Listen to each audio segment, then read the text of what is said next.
Hey guys, and welcome back to another exciting episode of Calebrated Gamer. Today I'm back in Doki Leisure Club for episode 7 of this series. I'm wearing my Pikachu beanie, I am my glasses, fella, and I am back in episode 7. I want to say real quick, as a warning, once again, if you are 13 years of age or younger, please do not watch this series, as well as if you struggle with the topics of suicide, self-harm.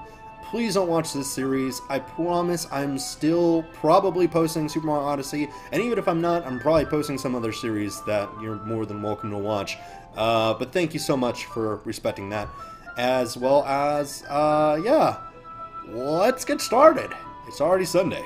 I've been getting increasingly anxious about Yuri's upcoming visit.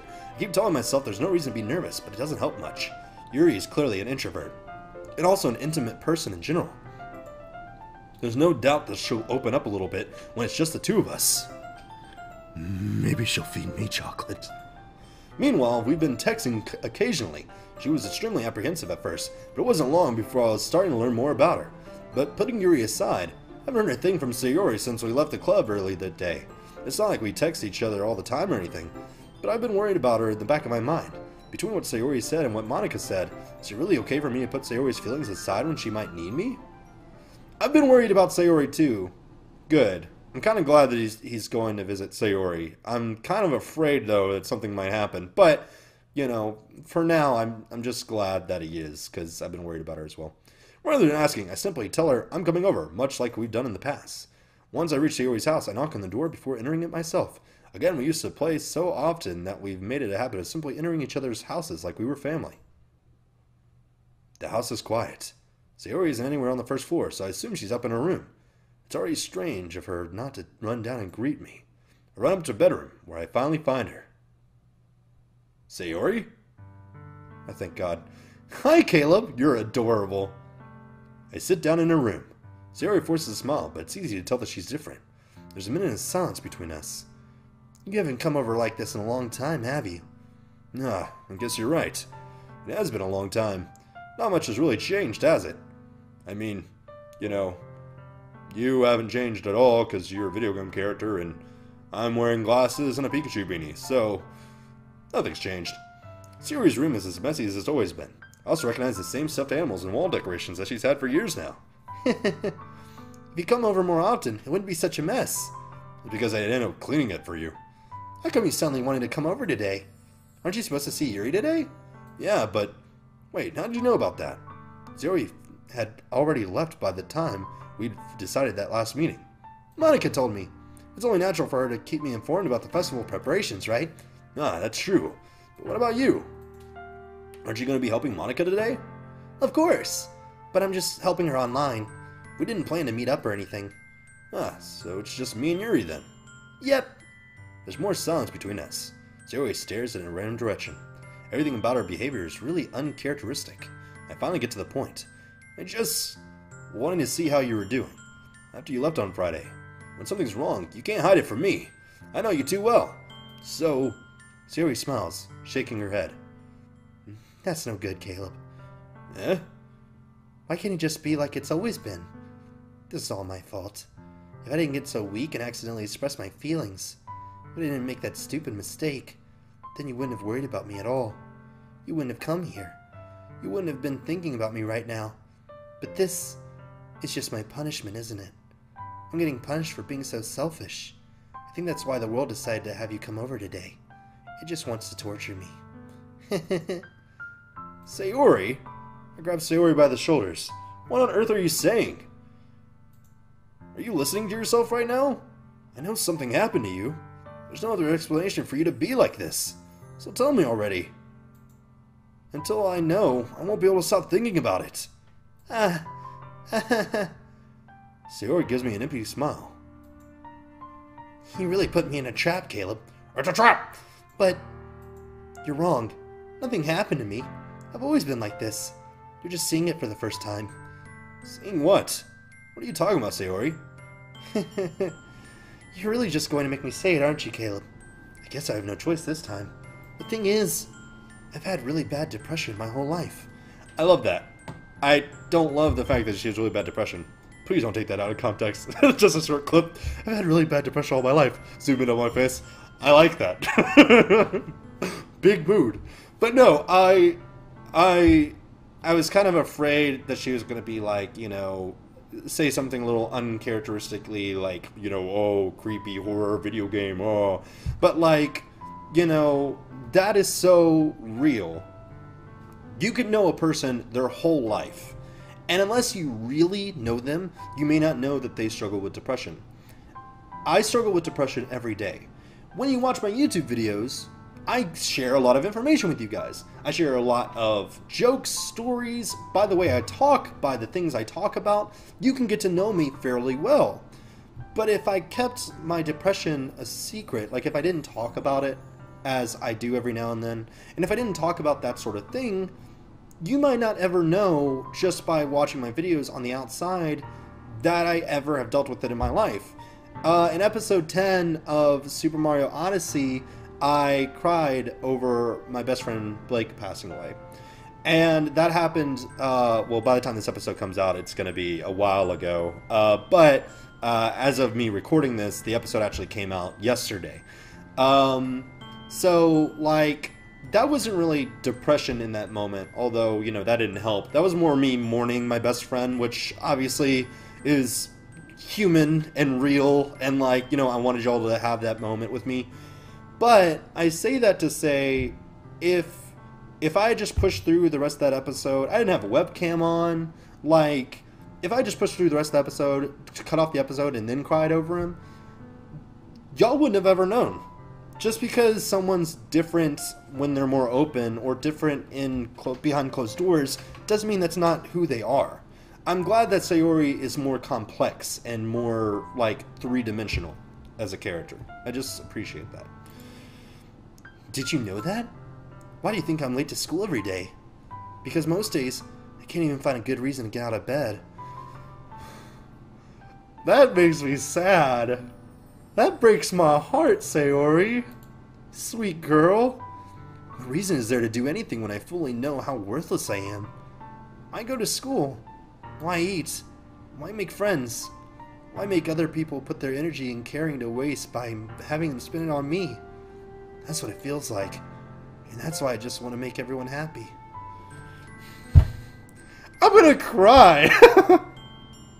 I'm gonna cry because Sayori is me. I'm sure a lot of you can relate to her. So, I'm sorry, a lot of this series recently has been me doing a lot more talking than playing games, but you guys also came here to hear me talk, so hopefully you guys don't mind, and you can skip me, you know, if you want. That's the beauty of YouTube, you can fast forward. But the point is, I wanted to say that a lot of you do know this, but some of you may not know. The reason I do YouTube is because it makes people happy.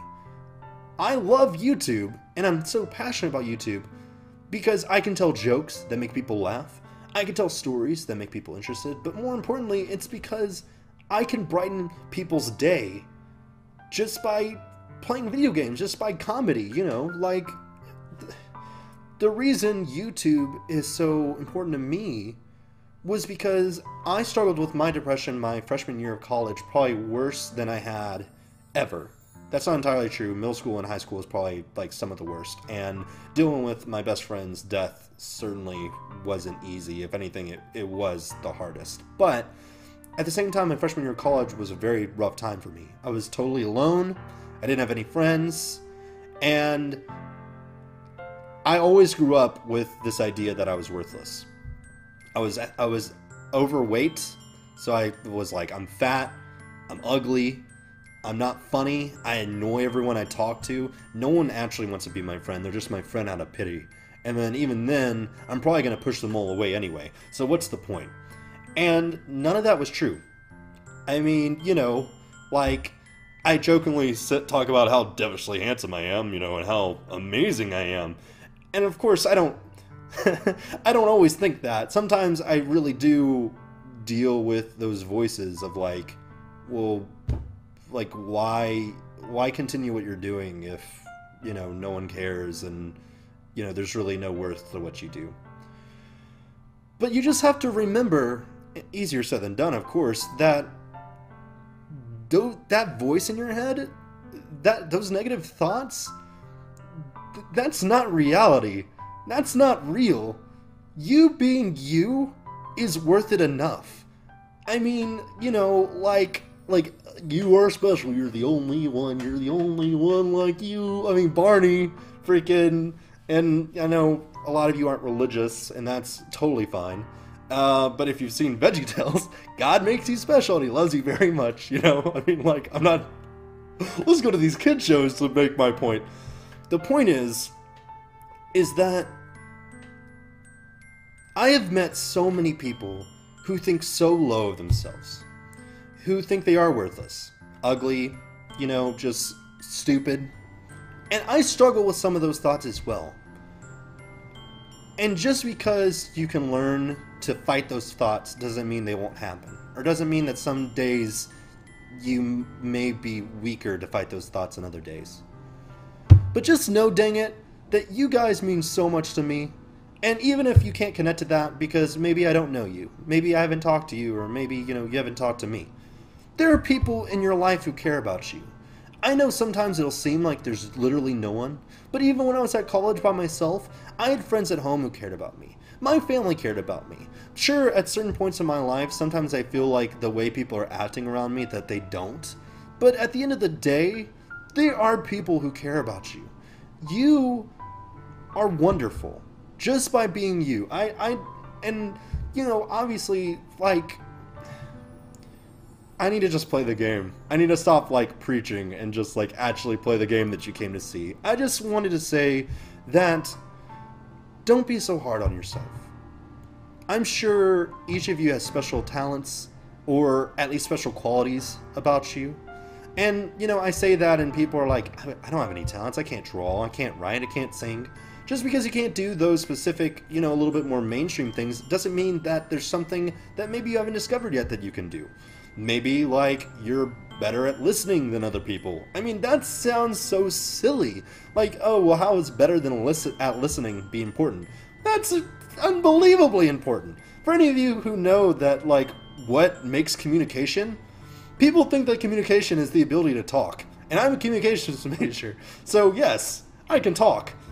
The key point of communication is listening. I mean, obviously, being able to talk is very important to communication, because you need to communicate. But communication isn't about the one-way. It's about the two-way. It's about listening to what people have to say and being able to communicate your feelings as well as, you know, listen so you can understand theirs. And I'm gonna go on now. But I just want to let you guys know that you are amazing. And even if you don't feel it today, just know that I'm cheering you on. And even if you don't believe that, which would be silly, and I understand not being able to, like, wrap your head around something like that. Just know that what you're dealing with, at the very least, even if you don't believe me that it's not real, even if you don't believe me that, you know, maybe you are everything what you are, that you're thinking, which is not true, just know that you're not alone. I'm sure people that watch this episode alone, even though right now I'm at about 600 subscribers, which is amazing, and about, like, maybe 8 or 9 people will watch this episode when it comes out. Maybe even less than that. Even with that small number of people, even if 5 people watch this episode, 6 including me, you know, at least one of them is struggling with the same thing that you're struggling with, if not 2 or 3 of them. The thing that makes the internet so amazing nowadays is the fact that you can share stuff that you're dealing with without that anxiety of that face-to-face confrontation. You can say something and leave it be, or you can say something and wait for people to respond. You know, and if any of you are on my Discord, which there might be a link in the description below. If not, just ask for it and I'll be happy to share it. If any of you are in my Discord, please feel free to message me if you, like, want to talk about anything. Like, obviously, you know, one day I might get too many messages, but right now I'm a small fry. I'm here for you. Like, I'm happy to talk or listen to anyone about anything, really. So please, please, please, please, please, please, please, don't feel like you're alone in any of these thoughts. A lot of us have struggled with the same thing, or similar things at the very least. So anyway, I'm sorry. get off my soapbox now. Gonna play the episode. Gonna make this episode a little longer since I talked for so long. But, yeah. I'm not sorry. And that's why I want to make everyone happy. Without anyone worrying about me. I'm in shock. Can't even figure out how to respond. How is it possible that Sayori kept all this from me the entire time that I've known her? Did she really want so badly for me to just not think about her? Why, Sayori? Huh? Why is it that you never told me about this? It almost feels like I've been betrayed as your close friend. Because if I knew, I would have done everything I could to support you. You know, there's only so much that I can do. I would have tried a little bit harder to make every day a little better for you. That's why I'm your friend. All you had to do was tell me. You don't understand at all, Caleb. Why do you think I didn't tell you? Because if I told you, then you would have to waste effort caring about me instead of doing important things. I don't want to be cared about. It's bittersweet when people try to care about me. It feels nice sometimes, but it also feels like a bat being swung against my head. That's why I wanted to be so badly for you to make friends with everyone else. Helping everyone be happy together is the best thing for me. But then I discovered something else too. Seeing you make friends and get closer to everyone in the club, it feels like a spear going through my heart. So that's why. That's why I decided the world just wants to torture me. Every path leads to nothing but hurt. You're right that I don't understand. I don't understand your feeling at all. But I don't need to understand. Whatever it takes for me to help you stop hurting, that's what I'll do. One more moment. I swear I'll keep this short. There are plenty of people out there who don't understand. Who don't understand depression, don't understand those thoughts of worthlessness.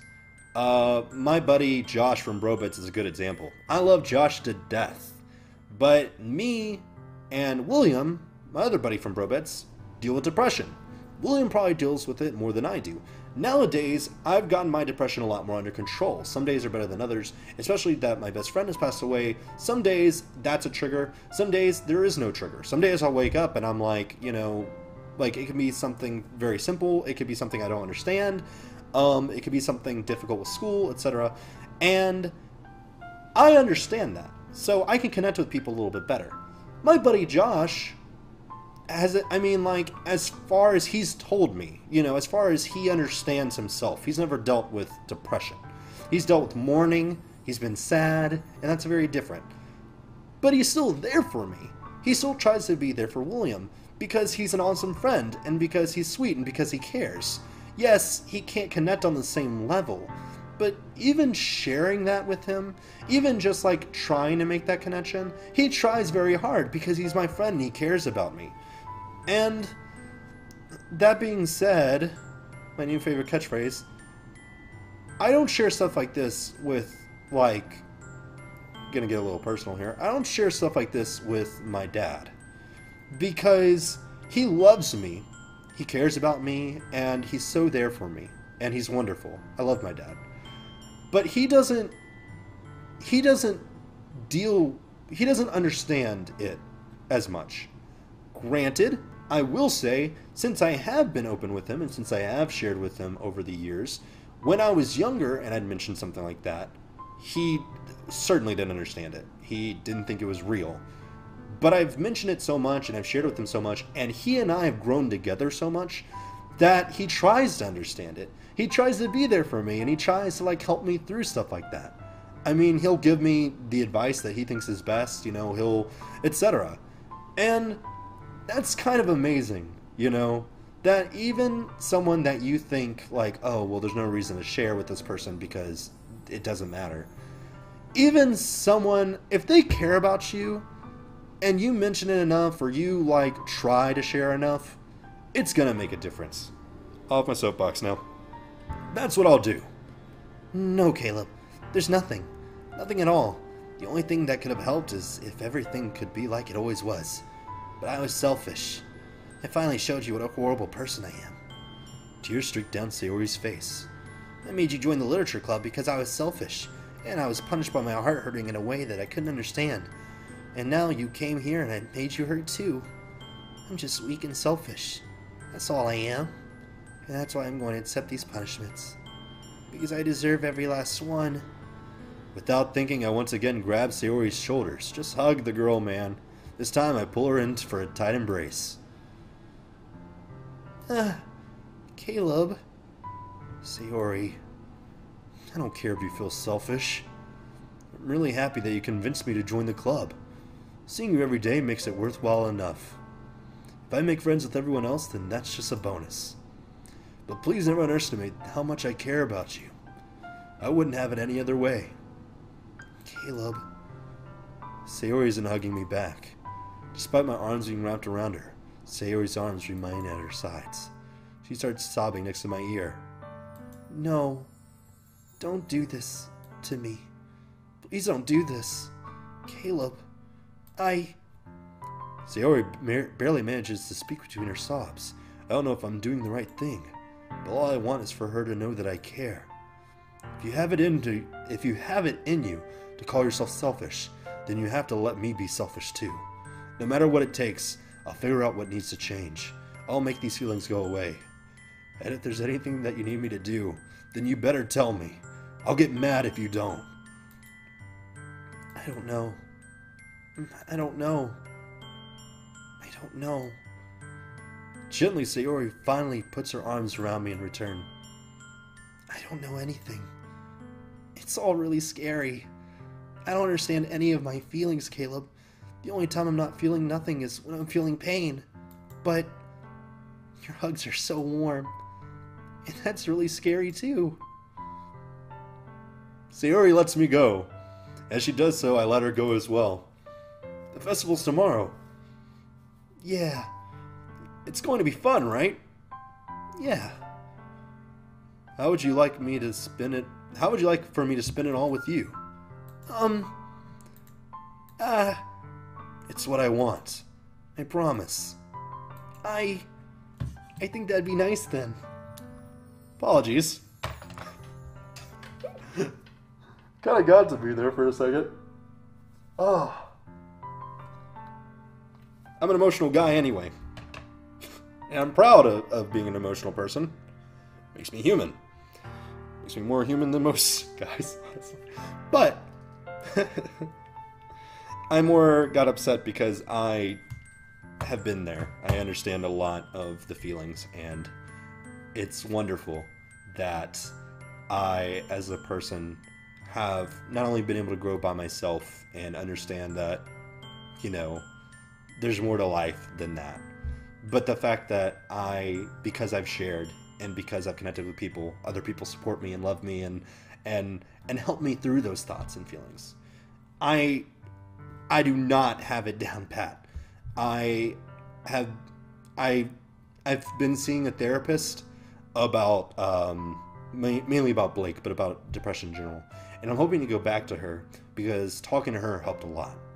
And I don't necessarily see her as my friend, but just even being able to like have someone to share with is very important.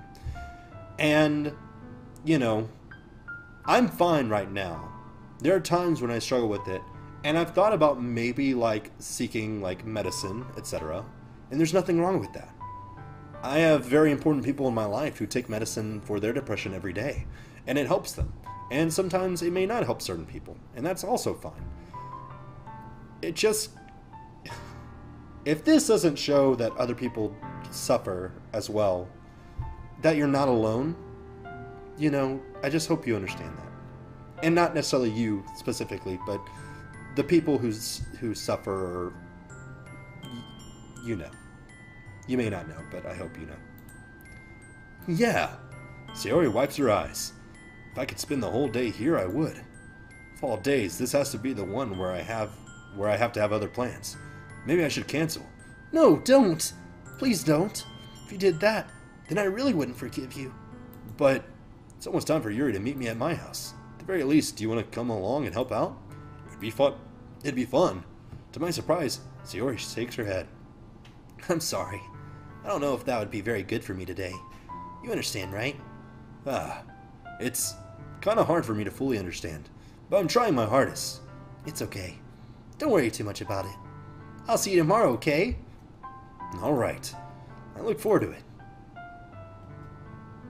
I say goodbye to Sayori and exit her house. I just really appreciate that the character, like, is trying. He doesn't understand, And that's realistic. But he's trying, because they're actually friends. And I just really appreciate the writing. On the way home, I find myself still feeling uneasy. But it's hard for me to keep thinking about it when Yuri is just about to come over, too. I think Sayori is right. I shouldn't be worrying too much. We're definitely going to have a great time tomorrow. I should just focus on what's ahead of me. As I approach my house, I see something that makes me feel a moment of panic. Yuri? Ah, thank goodness. You're a little early. You're so cute in your sweater! Oh my gosh, you're adorable! I love it! I got so used to seeing them in their school uniforms, which is clever, by the way, because a lot of schools do uniforms, especially if this does take place in Japan, and it gives you an excuse to use the exact same character models with the exact same outfits, and, you know, it makes sense. So I like how they gave her a little relaxation outfit. That's why I immediately noticed that Sayori was looking cute today, was because she was wearing her actual outfit. I'm sorry I wasn't home yet. Were you waiting for a long time? No, I just got here. But I started to get really nervous when nobody answered the doorbell. You always could have texted me. If I had known, I would have reassured you and hurried more on my way home. I suppose that's true. I didn't think about that for some reason. Should be common sense to do that, but I decided to ignore it. Anyway, let's go inside. I see you brought a lot of stuff with you. That's right. And did you manage to find everything I asked you to buy as well? Yeah, pretty much. At least I hope I got everything right. I'm sure it'll be fine. I take Yuri to my room. The first thing she does is glance around curiously, which makes me feel anxious. It's so clean. I cleaned before you came over, so... That's very considerate of you to do. No. I would just be really embarrassed for my room if we did the hanky-panky on my bed and, you know, all my Pokemon plushes and my stupid beanies were out everywhere, so... Well, I do enjoy cleaning. I would have gladly helped you clean. Get you a girl like this. My girl Mary, back home, she not necessarily, like, wants to do those things, but, like, she wants to do those things with me, and, like, get you a girl like that. Ah, that would have been even more embarrassing. Amen. Wait, don't look in there. I snatched Yuri's wrist, which was in the process of opening a desk drawer of mine. I'm sorry. I wasn't thinking for some reason. I was just spacing out. It's fine. Let go of Yuri's wrist. She puts both of her hands firmly in her lap, as if making sure she's keeping track of them. So, should we get started? Yes. I have a few things planned that you can help me with. Decorations and other atmospheric enhancements. Atmospheric enhancements? You know.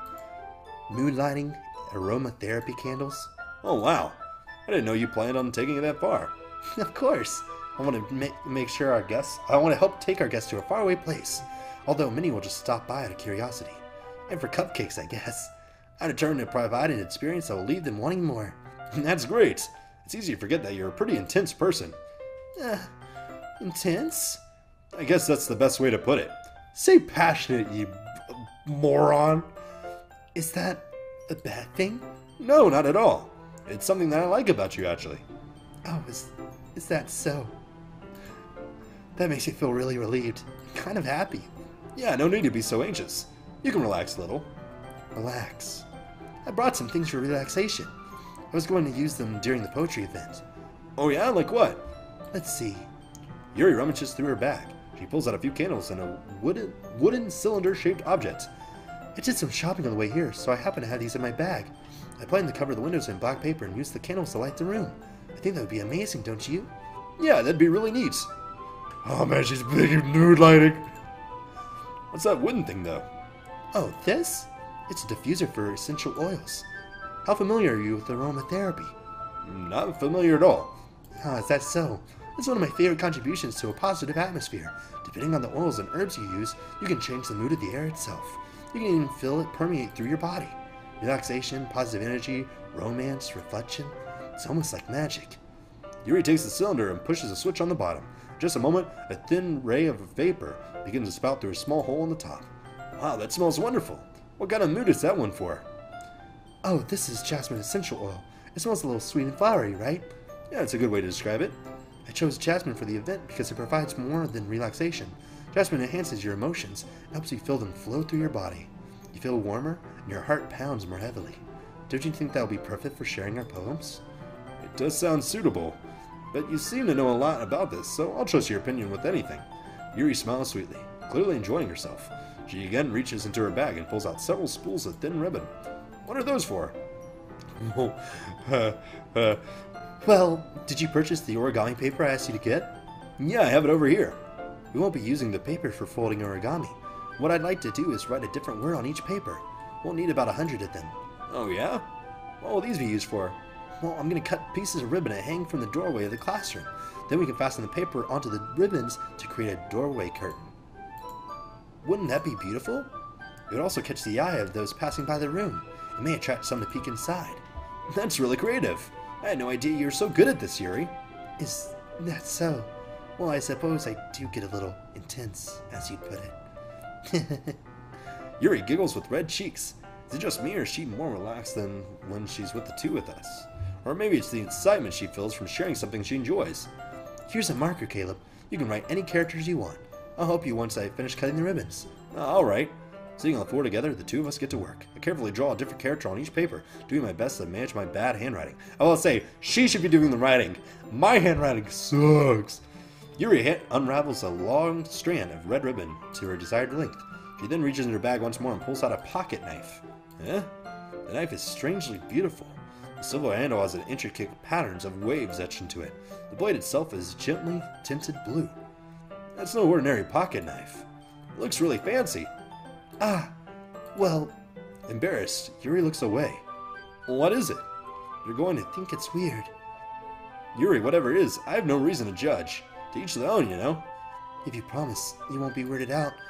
Yeah, I promise. Alright. The thing is, I'm kind of into knives. They're just so pretty. I can't help it. I don't know what it is. The combination of craftsmanship and feeling of danger, maybe? What am I saying? Please don't think I'm weird for this. You're laughing at me. No, I'm not laughing at you. It's just funny how nervous you got about sharing. It's, well, an interesting thing to be into, I guess. But I kind of think it suits you. Suits me? Yeah, it's kind of intense. Besides, it's a really cool looking knife. I can't deny that. It is, isn't it? Yuri relaxes her expression once again. Would you like to hold it? Sure, I'll check it out. Yuri carefully hands me the knife, with the handle facing me. I take it and turn around in my hands. It feels heavy, extremely solid. Where do you even get a knife like this? Curious of its sharpness, I feel the point of the knife with my index finger. Ow! Caleb, why did you do that? I didn't expect it to be that sharp. I barely touched it at all. It's my fault. I should have warned you. This knife is extremely sharp. It can cut through skin like it's paper. Oh no. A small drop of blood trickles down the side of my finger. Yuri takes my hand and gives the wound a closer look. Ah. She stares at it and noticeably fidgets. If you're squeamish, I'll go wash it off now. Ah! Without warning, Yuri puts my finger in her mouth and licks the wound.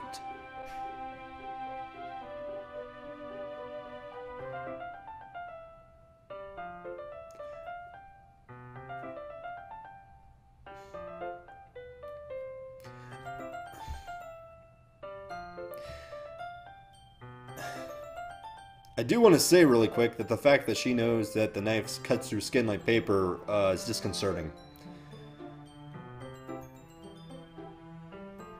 I also want to say that the fact that she collects knives is also a little disconcerting. Normally, if this was a real life interaction, it wouldn't be a red flag because people can enjoy whatever they want. For the sake of this game, it is a red flag for me, but you know. Without warning, Yuri puts my finger in her mouth and licks the wound. I feel her tongue curl around my finger. I'm gonna save here, and yeah. Thanks for watching.